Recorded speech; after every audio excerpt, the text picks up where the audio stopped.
Live from New Delhi, you're watching DD India News Hour, India's voice to the world. I'm Tanvi Taneja. Coming up in the next hour.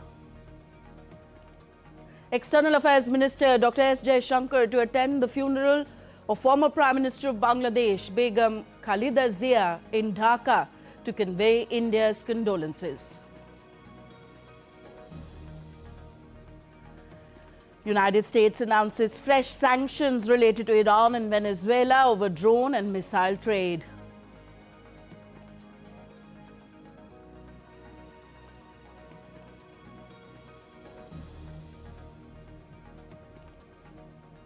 Protests continue across Iran over currency collapse and high inflation rate.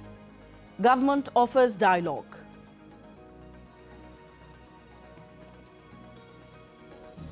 In sports, India complete 5-0 series sweep over Sri Lanka after beating them in the 5th Women's T20 at Thiruvananthapuram. And world set to ring in New Year. People excited to welcome the year 2026 with enthusiasm, celebrations and fireworks.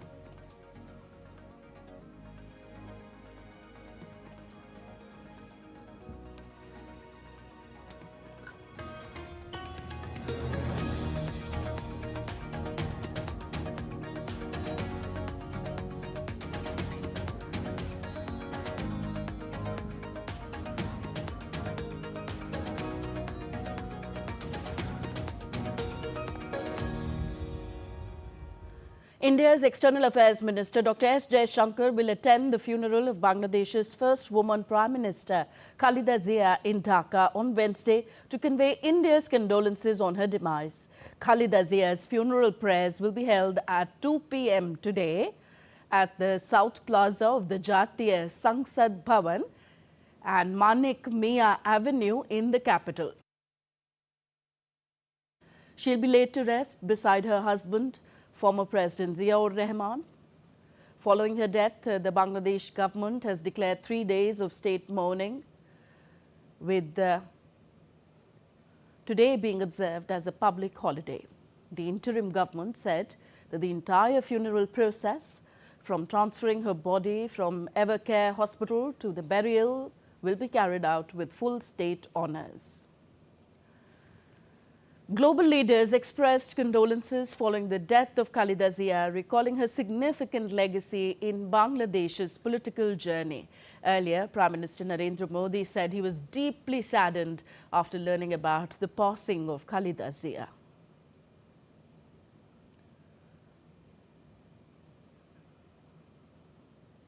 Suffering from a raft of health issues, Zia was rushed to hospital in late November this year, where her condition had gradually deteriorated despite treatment. Tariq Rahman, son of Khaleda Zia, who returned only last week after 17 years in exile, said in a statement, and I quote him here, "The country mourns the loss of a guiding presence that shaped its democratic aspirations.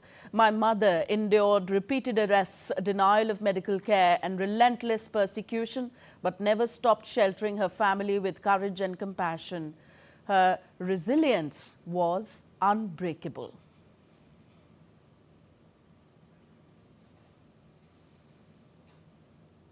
Begum Khaleda Zia was a towering figure in Bangladesh's politics. She led the Bangladesh Nationalist Party for decades and was the principal rival to Sheikh Hasina of the Awami League Party.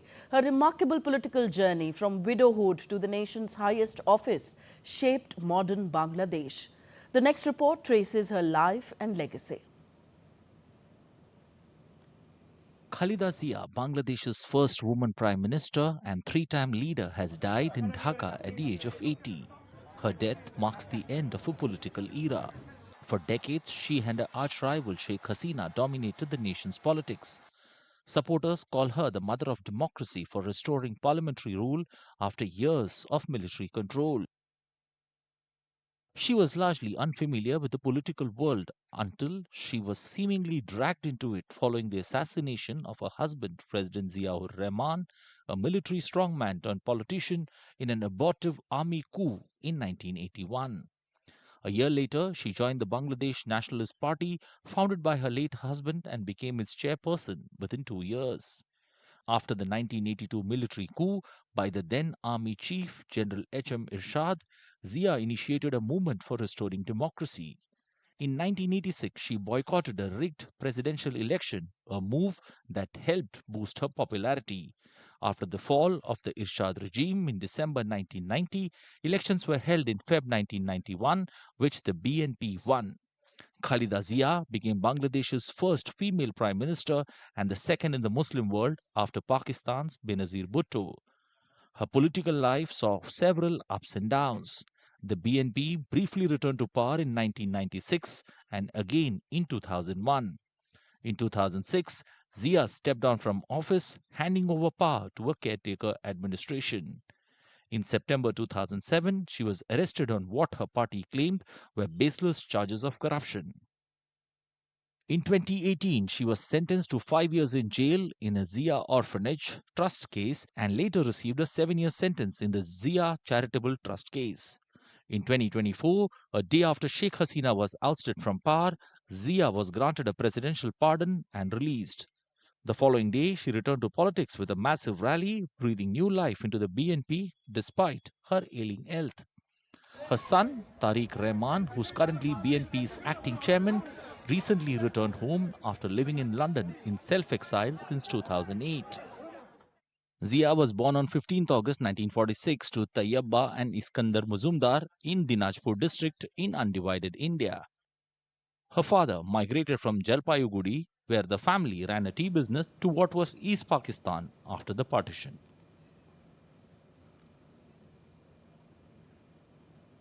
Dear India's Naval Sangh Parmar joins us on the phone line from Dhaka now.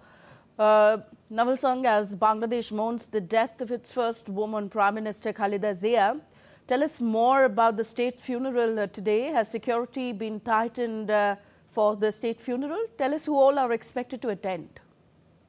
Well, today at around 2 p.m., there will be janaza or a prayer, final prayer for the Begum Khaleda Zia, and it will be held at the South Plaza of Bangladesh Parliament, Jatiya Sansad and Manik Mia Avenue.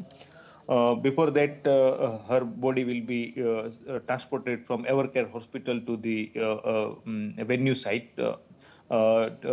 Security arrangement from Evercare Hospital to the entire route, Gulshan, Banani area and the parliament area have been tightened. Police personnel have been deployed and additional deployment of BGB, Border Guard Bangladesh, have been made to maintain the safety and security of the convoy. At the same time, security have been tightened at the airport as many dignitaries, including our Foreign Minister S. Jaishankar, are also arriving to Dhaka to attend the funeral of Begum Khaleda Zia. So from airport to the parliament, it is a long distance, and on entire route, the security have been tightened. BGP and other law enforcement agencies have been deployed to safeguard the securities of the dignitary and the common people who are taking part in the funeral of Begum Khaleda Zia. Okay, despite years of ill health and imprisonment, Khaleda had vowed in November to campaign in elections set for February 2026. So with her demise, her son Tariq Rahman will have to take charge now for the BNP solely? Yes, she is remembered as a lady with the indomitable spirit, and for that matter, she is contesting. She was contesting from the 3 parliamentary constituency, and at the same time, it was scheduled that she will hold a public rally to campaign for her party. But with her death, and she was hospitalized for past 36 days. So and she was passing with the critical health issue. It was prepared from the BNP side that they will take care of their campaign and as the Tariq Rahman returned from the London after 17 years, and he is a acting chairman of Bangladesh Nationalist Party, so he was the taking most of the all political decision, as well as he was leading from the front after reaching to the Dhaka. So they have to make arrangement in absence of Begum Khaleda Zia, and they have already prepared the, as per the political sources, they have prepared all the their political campaigning in entire Bangladesh. Okay.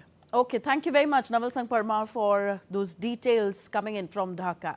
Moving on now, China fired rockets into waters of Taiwan on Tuesday, showcasing new assault ships and dismissed prospects of US and allied intervention to block any future attack by Beijing to take control of the island in its most extensive war games to date.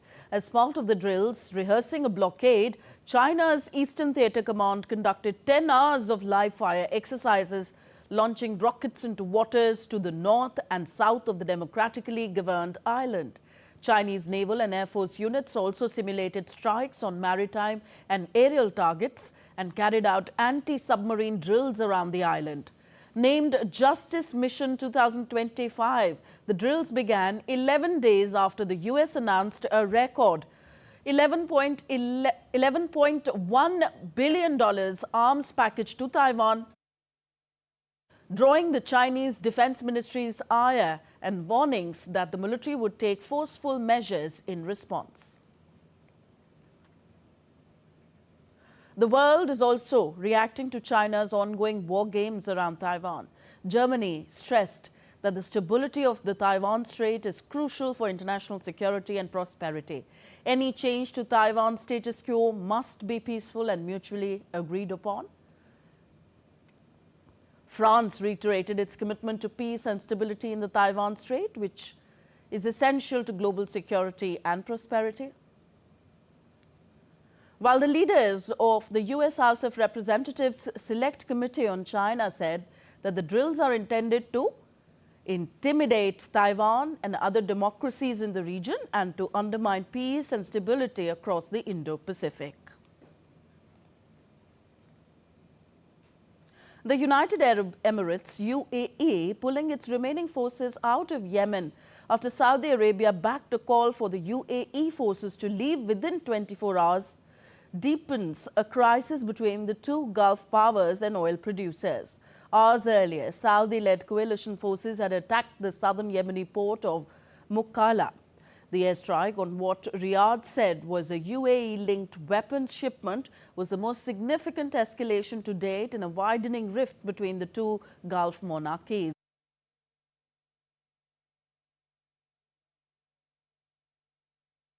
In Washington, the U.S. State Department said Secretary of State Marco Rubio spoke with the Saudi and UAE foreign ministers about tensions in Yemen and other issues affecting security in the Middle East.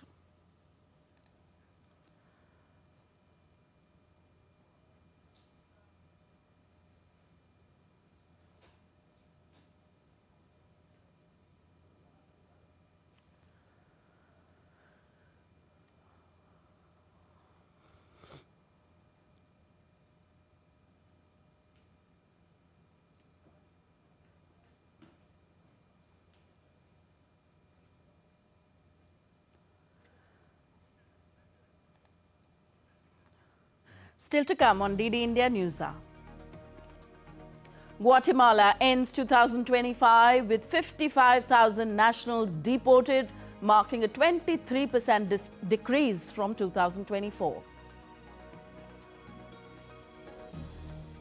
Denmark becomes the first nation to end letter delivery, fully embraces digital communication.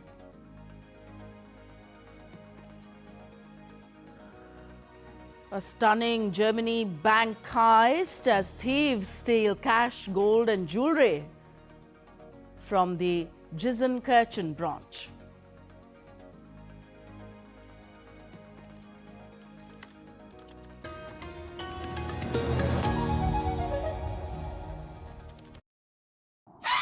स्वागत आहे to magnetic Maharashtra.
watching DD India Newshour. I am Tanvi Taneja.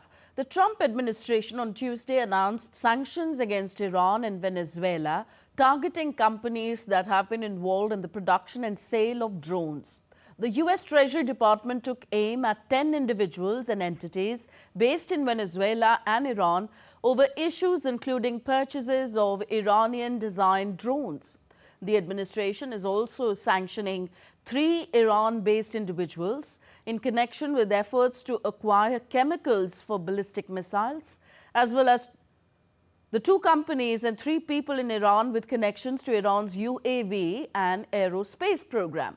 Among those impacted are Venezuelan company Impresa Aeronautica National S.A. and its chair Jose Jesus Urdaneta Gonzalez, which it said have acquired these Iranian-designed UAVs. The new sanctions come as President Trump has ramped up pressure on Venezuela by imposing sanctions on embattled President Nicolas Maduro and ordering military strikes on a facility he said was used as a dock for alleged drug boats. U.S. officials said the sanctions are intended to disrupt Iran-Venezuela cooperation that supports Tehran's military-industrial complex. Trump on Monday also warned to strike Iran if leaders pursue a nuclear weapon.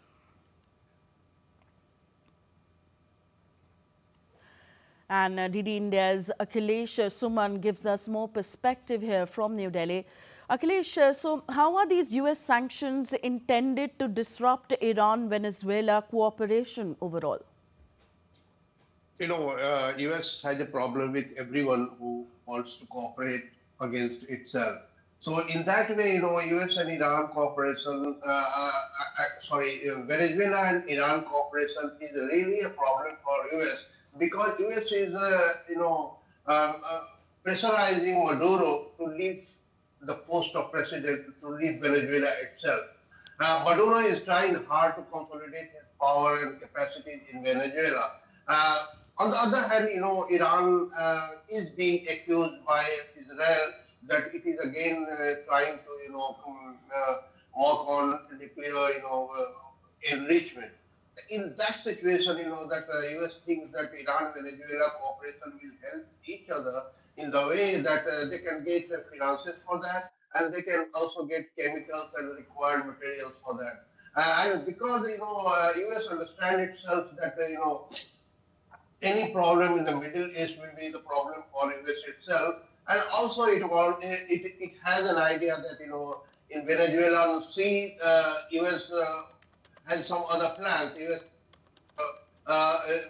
a different type of situation in Venezuelan area. So in that way, US thinks that Iran-Venezuela cooperation will affect US interest in the whole area in the Middle East and in those areas. So I think that is why, propels Donald Trump and his administration to put sanctions against entities who are cooperating with each other for either for drone technology. And US thinks that, Iran is getting materials for its own enrichment, chemicals.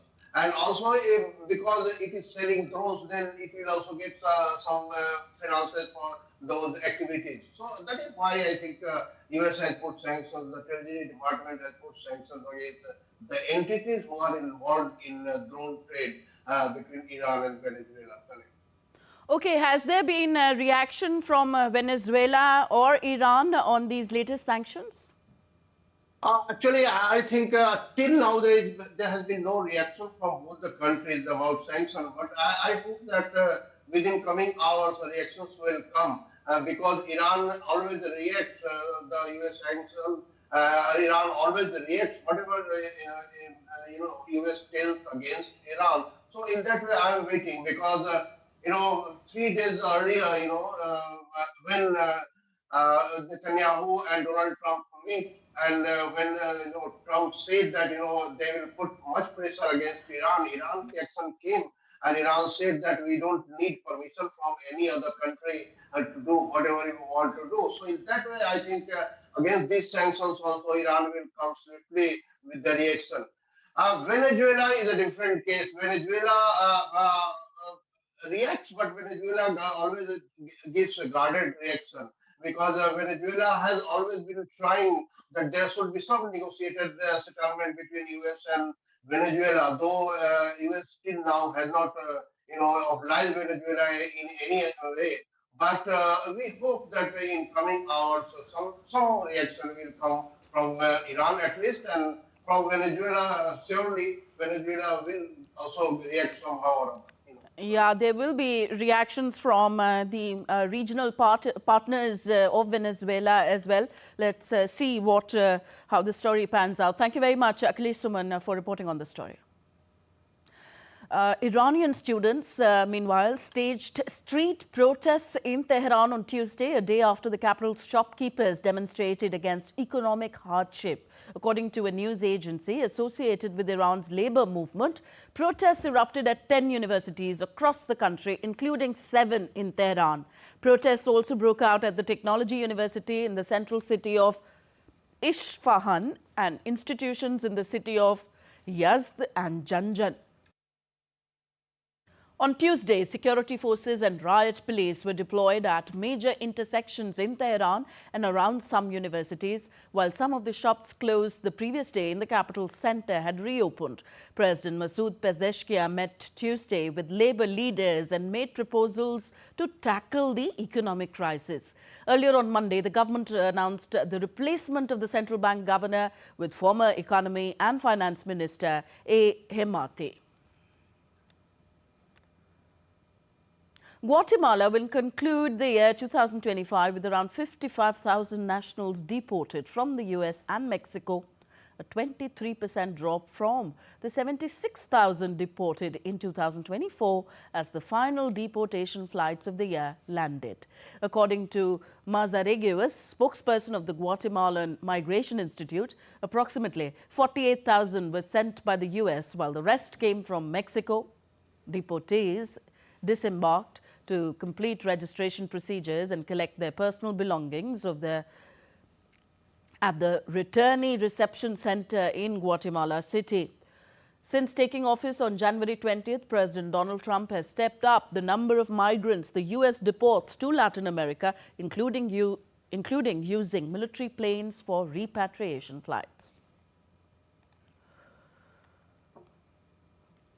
On to Africa now. Guinea coup leader Mamadi Doumbouya has been elected president according to provisional results announced on Tuesday, completing the return to rule in the bauxite and iron ore-rich West African nation.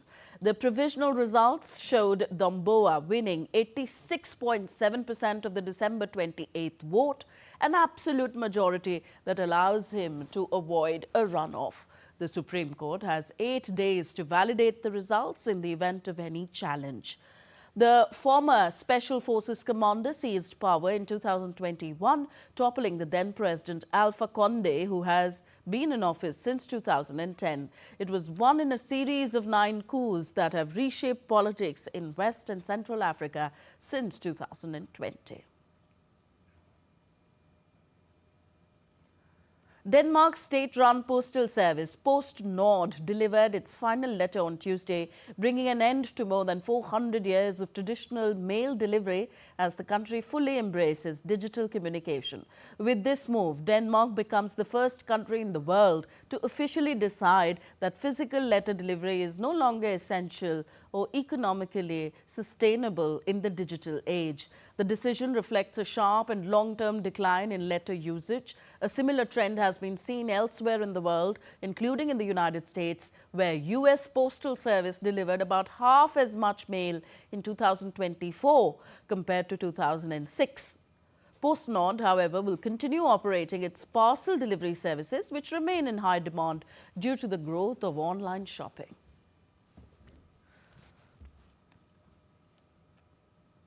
On to Germany now, where robbers drilled into the vault of a German savings bank and stole cash, gold and jewelry worth an estimated $35 million. The heist took place in the western city of Gelsenkirchen, where the thieves broke open more than 3,000 safe deposit boxes at a Sparkasse branch before escaping. According to the police, thieves used the quiet Christmas period to drill their way into the vault of a German retail bank. Hundreds of distressed bank customers massed outside the branch on Tuesday demanding information. While witnesses reported seeing several men carrying large bags in the stairwell of the parking garage during the night from Saturday to Sunday.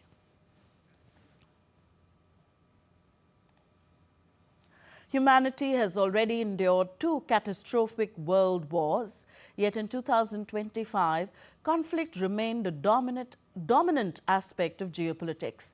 Across Europe, West Asia and Africa, violence has persisted, intensified or newly erupted.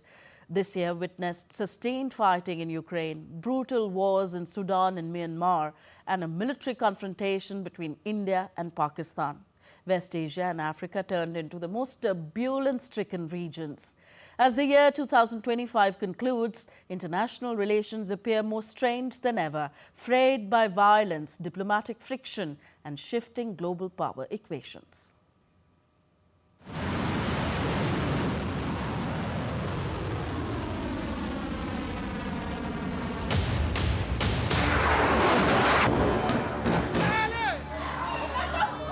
The shape of world politics is being redrawn through warfare, even as world leaders continue to pledge peace. Yet, the Russia-Ukraine conflict, now in its 4th year, remains unresolved. Russia still controls roughly 20% of Ukraine and even expanded its grip in 2024.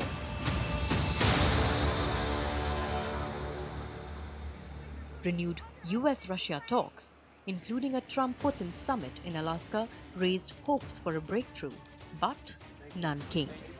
Later, visits by US envoys also failed, with Moscow rejecting revised peace proposals while insisting it will not return territory seized by force. Hopes are now pinned on the outcome of the latest round of talks in Miami. Aid remains Ukraine's lifeline.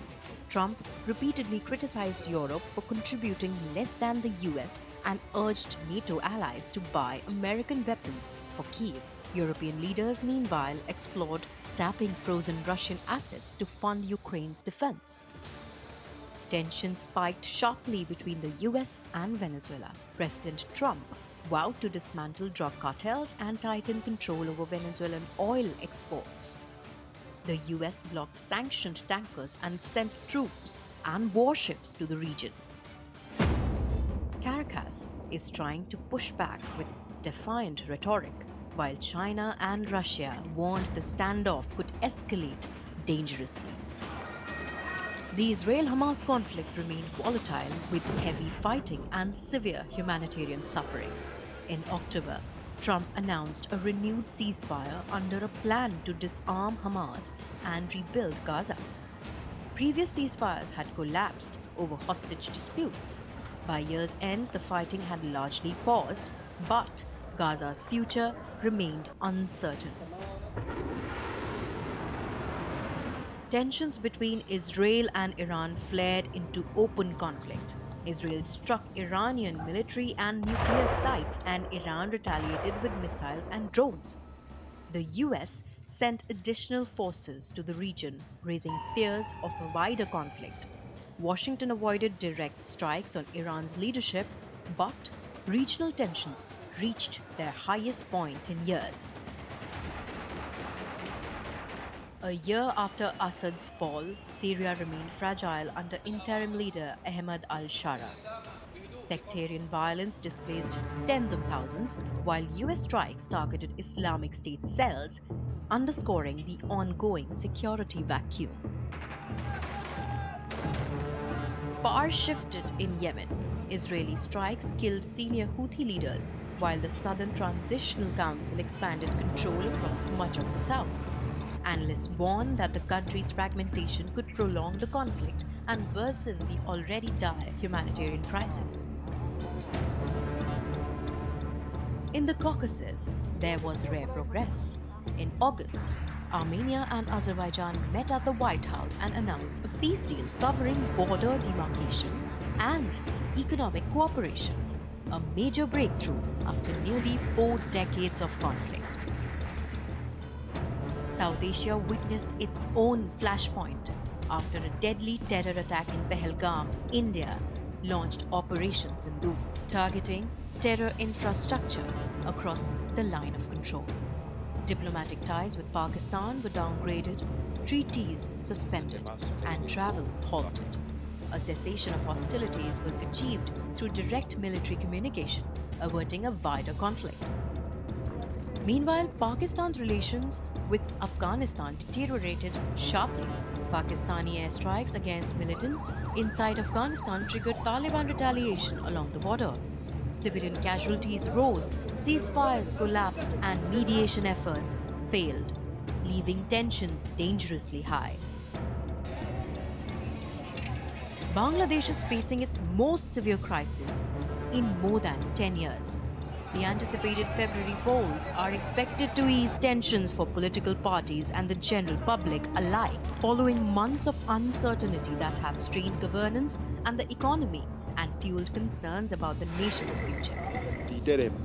Myanmar's civil conflict intensified this year, but upcoming elections in Myanmar are being viewed as a possible positive shift for the nation, as the military-led government claims they will mark a fresh start for the country. Many believe the elections could restore hope and renewed spirit among citizens who have endured prolonged conflict and hardship. By year's end, the Sahel buckled under mounting violence. In Mali, jihadists cut key fuel routes, rattling the economy and spreading instability south and west. Attacks spilled into Benin, Togo, and Nigeria, while coups and attempted takeovers tested regional leadership. In the Democratic Republic of Congo, M23 rebel advances displaced millions more, even as peace efforts struggled to gain traction. In the Caribbean, Haiti's security situation deteriorated further. Gangs expanded control over the capital, attacking hospitals, schools, and police stations, pushing the already fragile state closer to total collapse. As 2025 draws to a close, the world stands at a moment of possibility. While some conflicts moved closer to fragile truces and others continued to test international resolve, renewed diplomatic efforts have shown that dialogue remains alive. Trust is slowly being rebuilt, and despite challenges, the pursuit of peace continues. The year ahead offers an opportunity for 2026 to bring progress, cooperation, and stronger foundations for global stability. Aarti Rana's report for DD India. Hope 2026 is not marred by these ongoing conflicts and peace prevails in every part of the world. You're watching DD India Newshour, still to come on the show. India unveils an indigenous civil helicopter as Civil Aviation Minister flags off its inaugural test flight.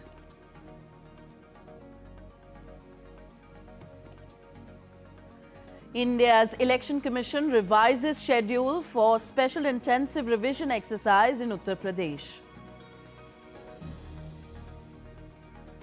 And dense fog blankets entire North India, disrupts travel and flights.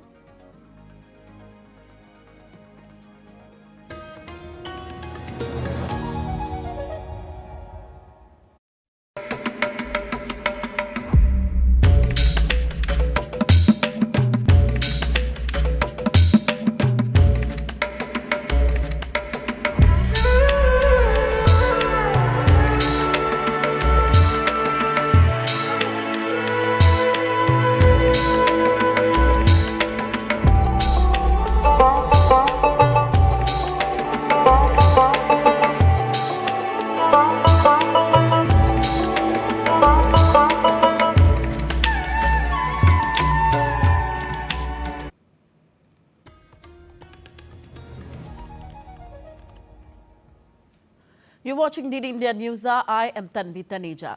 Civil Aviation Minister Ram Mohan Naidu flagged off the inaugural test flight of a new indigenous helicopter for civil and commercial operations. The Made in India chopper Dhruv, built by the state-owned Hindustan Aeronautics Limited, showcases indigenous strengths in design, development and manufacturing state-of-the-art helicopters. Jyoti Dafedar in Bengaluru and Tripti Tripathi in New Delhi report.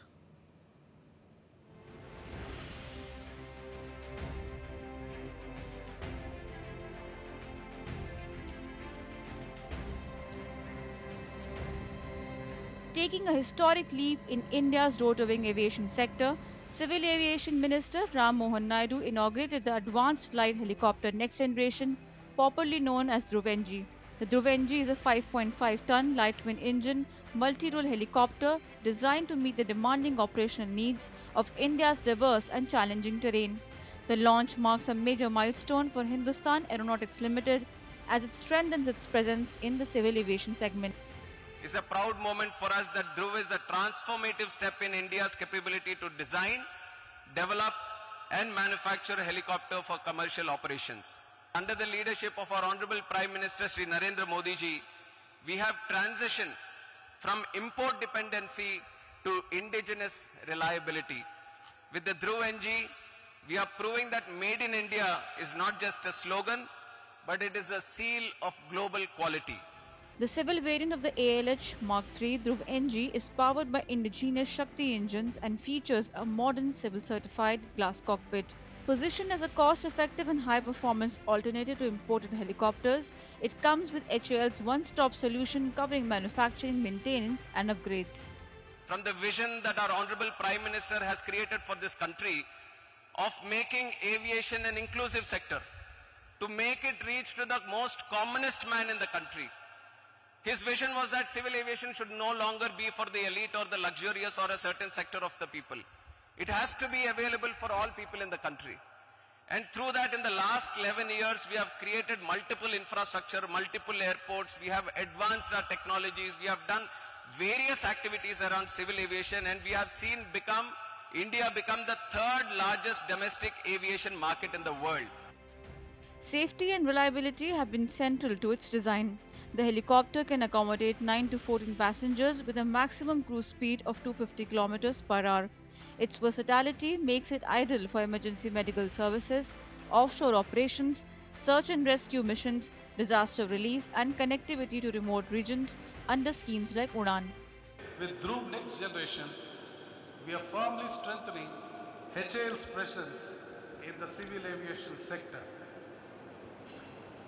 We are moving from the battlefield to the life-saving field, from combat missions to helicopter emergency medical services, disaster relief and regional connectivity, and establishing India as a self-reliant powerhouse for both aircraft manufacturing and maintenance. In the last decade, India's skies have grown busier than ever. The number of airports increased from 74 in 2014 to 164 in 2025. The domestic passenger traffic continues to rise at double-digit rates, and India is now the world's third largest domestic aviation market. By 2040, the passenger traffic is expected to grow six-fold to around 1.1 billion. With the launch of Dhruv-NG, India is set not only to meet domestic needs, but also to compete confidently in the global aviation market. With inputs from Jyoti Dafedar, Pruthi Tripathi's report for DD India. The Election Commission of India has issued revised dates for the ongoing special intensive revision in North Indian state of Uttar Pradesh. As per the revised schedule, the draft publication of the electoral roll will now be made on 6 January 2026. Earlier, the draft electoral roll was to be published on the 31st of December 2025. The period for receiving claims and objections will remain open from 6th January to 6th February 2026. The final publication of Uttar Pradesh's electoral roll will be done on the 6th of March. The SIR, Special Intensive Revision process, concluded in the state on December 26th. All enumeration forms have been received and digitized. Next, weather updates from around the world. First, updates from Delhi. The national capital woke up to a thick blanket of fog on Wednesday. Also, the India Meteorological Department issued an orange alert for dense fog, warning residents of sharply reduced visibility and challenging travel conditions for the next few days. The IMD also issued a fog alert, warning of dense to very dense fog expected in Haryana, Chandigarh, Delhi, Punjab, Uttar Pradesh and parts of Northeast, East and North India. The Delhi airport has issued an advisory suggesting that operations were being conducted under Cat 3 protocols due to low visibility. This may lead to cancellations and delays. Flyers have been urged to contact these airlines for updates before heading towards the airport. Snow blew through downtown Rochester in New York as a powerful winter storm hit parts of the Midwest and eastern United States. The National Weather Service issued a winter weather advisory across upstate New York, warning of dangerous travel and reduced visibility. Regarding the worsening conditions, Governor Kathy Hochul issued a statewide emergency declaration to allow resources to be deployed quickly. Locals reported that western and central regions of New York could receive up to 3 feet of snow over the course of the week, raising concerns about road closures, power outages, and disruptions to daily life. Authorities urged residents to avoid unnecessary travel and prepare for prolonged winter conditions. So the year 2025 brought unprecedented natural disasters across the globe, from deadly typhoons in Asia to record heat waves in Europe. Communities faced floods, earthquakes and wildfires, yet stories of resilience and solidarity shone through. DD India's Urvashi Divedi has more.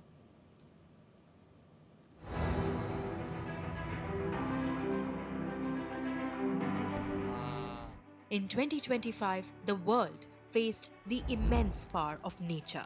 Yet within every storm, quake and heat wave, the spirit of humanity shone through.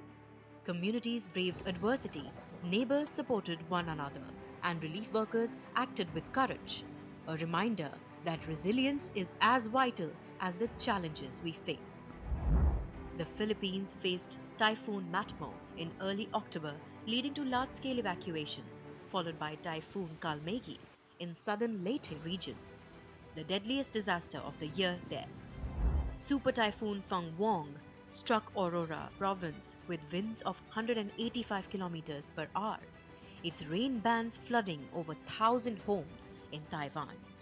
Myanmar endured a devastating 7.7 magnitude earthquake near Mandalay, killing over 3,000 people and causing damage across Thailand and Vietnam.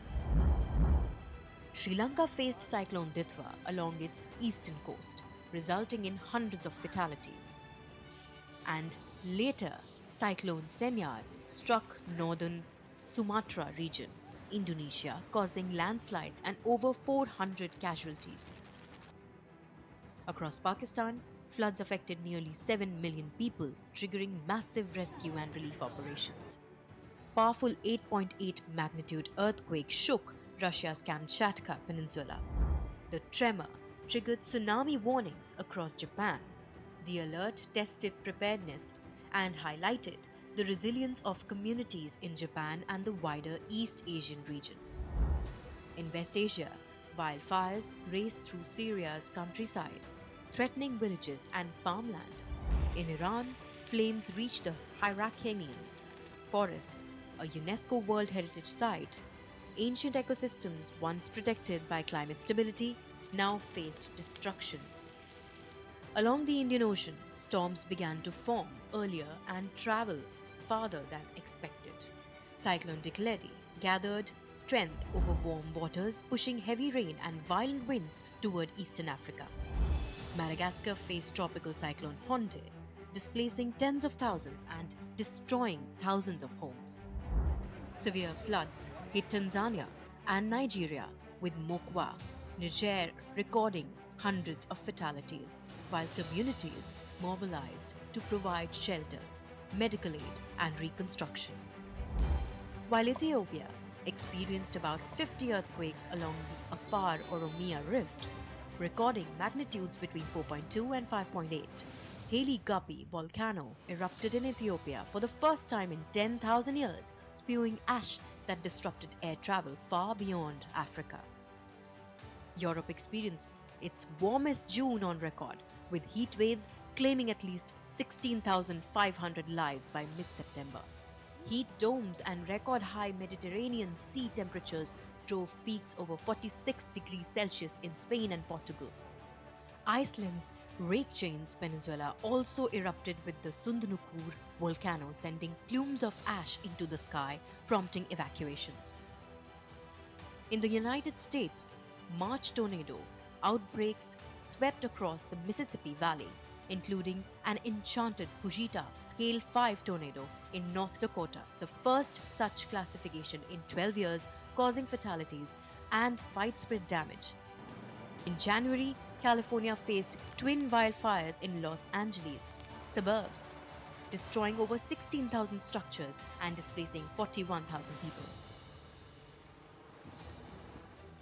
In South America, Argentina's Bahia Blanca region experienced record rainfall, forcing over 1,000 evacuations, while a tornado in Brazil's Parana state killed 6 and injured hundreds.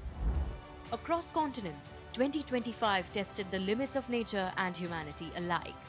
Communities rebuilt homes, rescued neighbors, and adapted to unprecedented challenges. A reminder that in the face of adversity, the human spirit remains unyielding and hope continues to guide the way forward. Urvashi Dwivedi for DD India. Still to come on DD India Newshour. Disney to pay $10 million to settle child privacy law violations.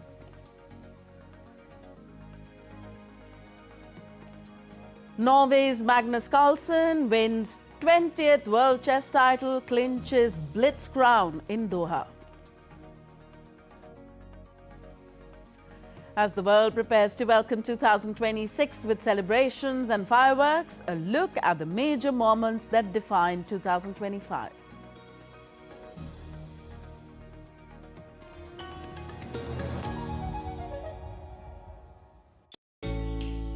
Jharkhand will mesmerize you with majestic nature, rich heritage and colorful culture. Hello. Johar. It fits perfectly. Thank you. Full workout ho gaya. Ready?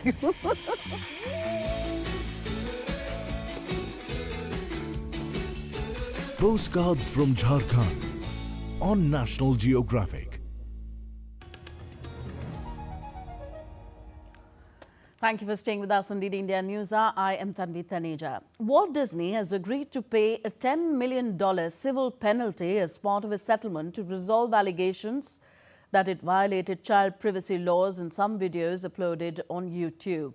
A DOJ complaint alleged that Disney Worldwide Services and Disney Entertainment Operations failed to properly label some videos it uploaded on YouTube as made for kids. That allowed Disney and other actors on its behalf to collect personal data from children younger than 13 years and use that information for targeted advertising. The order, which finalizes a settlement announced in September, requires Disney to create a program to ensure that it properly complies with the Children's Online Privacy Protection Rule law on YouTube in future. The law requires websites, apps and other online services aimed at children under 13 years to notify parents about what personal information they collect and obtain verifiable parental consent before collecting such information.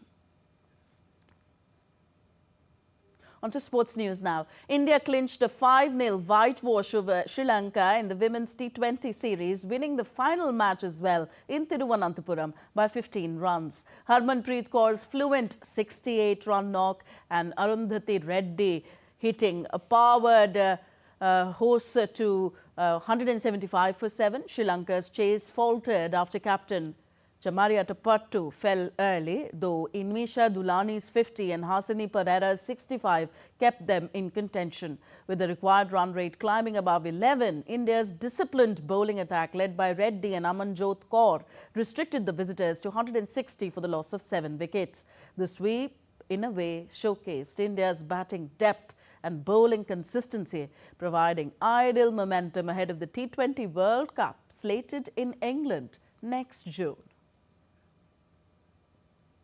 World's #1 chess player, Grandmaster Magnus Carlsen won the World Blitz Championship in Doha on Tuesday. Carlsen clinched his 20th World Championship crown by defeating Uzbekistan's Nodirbek Abdusattorov in the final.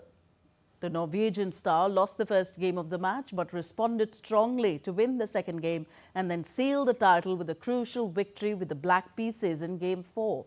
Earlier on Sunday, Carlsen was crowned Rapid World Champion. The Nordic Grandmaster now has 9 Blitz titles, 6 in Rapid and 5 in the most prestigious longer format, which involves more than 10 games between the world champion and a challenger. Carlsen relinquished his long-format crown in 2023, citing lack of motivation. It is now held by India's D. Gukesh. Fit India's flagship initiative, Sundays on Cycle, has completed 55 consecutive editions, drawing over 22 million participants nationwide. Launched in 2019 under the Fit India movement, the weekly cycling drive has reached nearly 700 districts from challenging terrains, turfs to plains. Union Health Minister Mansukh Mandavia praised the program's success, calling it a symbol of both fitness and national unity. These events have been held at more than 1.81 lakh locations, with cycling clubs growing to nearly 5,000. A carbon credit incentivization program via the Fit India app rewards eco-friendly riders. The initiative continues to expand, strengthening India's fitness culture. Australian all-rounders Elise Perry and Annabelle Sutherland have withdrawn from the next month's Women's Premier League, citing personal reasons. RCB named Sayali Satgare as Perry's replacement at a reserve price of 30 lakh rupees. DC signed Australian leg spinner Alana King to replace Sutherland.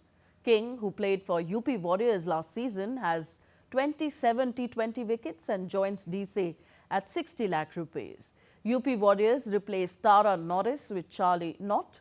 Norris, a former DC pacer, is part of USA's T20 World Cup qualifier squad. Knott joins at 10 lakh rupees. The fourth edition of the WPL runs from January 9th to February 5th in Navi Mumbai and Vadodara. People across the world gear up to ring in year 2026 with celebrations and firework displays. As the curtains come down on 2025, here's a reflection on some major events in politics, sports and entertainment, some milestones and achievements which got etched in our memories.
Well, just a few hours left for the new year to ring in. We wish everyone the season's greetings and a very happy new year. That's all for this edition of DD India News Hour. Do let us know your thoughts on the news of the day.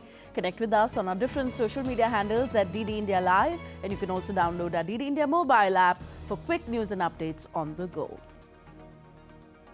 We'll be back with more news as it breaks air on DD India. I'm Tanvi Taneja from all of us here in New Delhi. Thank you for watching. Namaskar.